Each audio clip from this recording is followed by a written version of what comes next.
What's up, guys? Justin Morgan here, and this video is going to discuss the topic of which is more important, diet or training. And people get really caught up on some of these ideas. I see like those memes that are like, it's 90% diet, 10% training, it's 95% diet, and I have no idea what they're talking about. And before you comment, before you flip out and try to explain, they don't know what they're talking about either. And the thing is, like, when you look at like really high level Olympic athletes and people, they have horrible diets. I mean, when you look at bodybuilders that are stepping on stage at the Olympia, do we really want to call these people, like, do we really want to say they have good diets? If a good diet consists of nothing but chicken breast and broccoli, and if you stay on it, it will eventually result in you dying of starvation, then I don't really see how we can call that a good diet. That is the kind of diet that is typical of the Mr. Olympias. They eat nothing but chicken, tuna, maybe a little bit of rice here and there, or, well, rice and broccoli. And it is at such a low caloric value that they will eventually waste away if they stayed on it for a long period of time. So I don't know if I want to say that this is a healthy diet. That seems kind of foolish to me.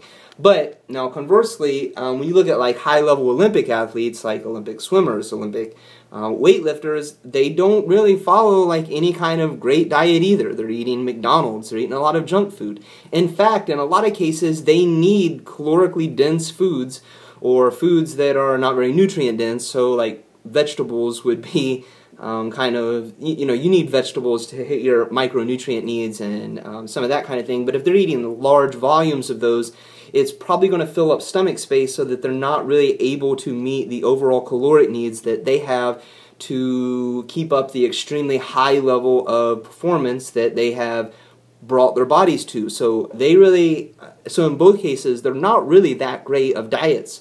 So why do people say that it's 90% diet and 10% training? Well, let's look at that again for what purpose. Now, I did the Principles of Dieting series back, and I would highly suggest if you didn't watch it, that you should go back and watch that. I think there are 6 videos in total. They're labeled, you know, some of them are labeled Principles of Dieting, and eventually I just started calling them by their individual names because they really didn't get that many views. Which in total of like all the videos I made, that probably is one of the better series that I've done. And so I was a little disappointed that they didn't get more views, but oh well, what are you going to do? I only have like 2,000 subscribers or 1,800 subscribers, so you know, that's the way it is.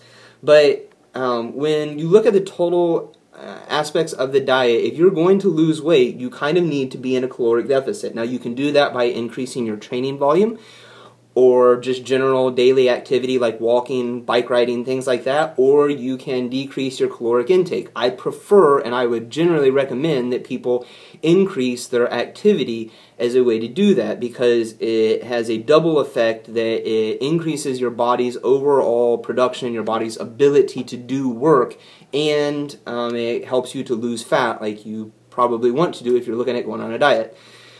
So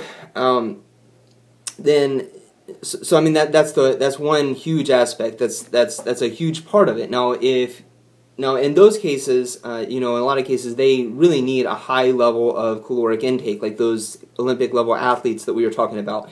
It is hugely important. So if we say it's 90% diet for fat loss, yeah, it is like largely diet. I don't know if it's really possible to put a percentage on it like that because we're comparing training to dieting. But if you want to look like, you know, muscular, and then you need to grow muscle. And if you think that you are going to get huge and ripped by eating a special diet, and that training has a small part of it, then you are going to be taken in by every supplement industry shill out there, and they will take your money, and after a few years you'll say something like, well, I'm just an ectomorph, I can't grow muscle. You'll come up with a lot of excuses that probably aren't true, and you'll end up getting screwed over a whole lot when you could have just listened to me and you know, followed, you know, more practical training advice. So training for muscle growth is it's 100%. It's 100% training. There is no 90%, 50%, whatever. It's 100% training. If you want to grow muscle, it requires a stimulus, a regular stimulus for you to grow muscle.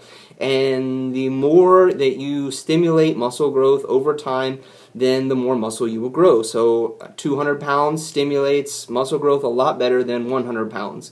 If you're hitting 200 pounds 3 times a week, it stimulates muscle growth a lot better than stimulating it 1 time a week. So those are just some of my opinions on training versus diet. I don't really agree with the 90%, 10%, 80%, 20%, or whatever people come up with kind of thing. It's 100% training. If you want to lose weight, it's 100% diet. And if you want to lead an overall healthy lifestyle, then I think you're 100% better off going with a whole foods, plant-based lifestyle. You guys take it easy, and I'll talk to you in the next video.